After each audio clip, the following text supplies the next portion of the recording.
మీకు 2 ఆప్షన్స్ కనబడుతున్నాయండి. మొదటిది విశ్వాసం, రెండవది భయం. ఈ రెండిట్లో మిమ్మల్ని సెలెక్ట్ చేసుకోమంటే ఏం సెలెక్ట్ చేసుకుంటారు? విశ్వాసమా, భయమా? మనం అందరం విశ్వాసం కలిగి ఉంటాం, కానీ నిజమైన విశ్వాసం అంటే ఏంటో ఇట్లాంటి పరిస్థితుల్లోనే బయటపడుతూ ఉంటుంది.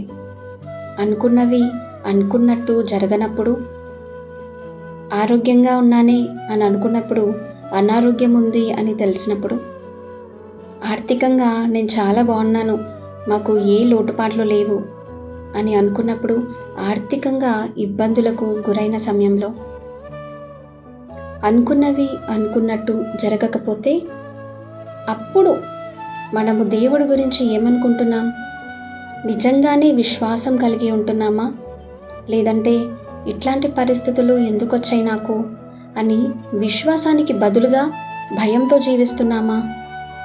విశ్వాసం అనేది మనకి పరిస్థితులు అనుకూలంగా లేనప్పుడు మనము దేవుని మీద ఏ విధంగా ఆధారపడుతున్నాం అనే దాన్ని బట్టి మన నిజమైన విశ్వాసం ఏంటో బయటపడుతుంది.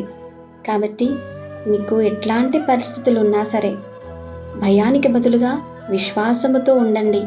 అప్పుడు ఖచ్చితంగా నిజమైన విశ్వాసము మీరు ఎటువంటి పరిస్థితిలో ఉన్నప్పుడు, ఎటువంటి పరిస్థితిలో ఉన్నా కూడా నిజమైన విశ్వాసాన్ని చూపించినట్లుగా దేవుని దృష్టిలో వెలిగిపోండి.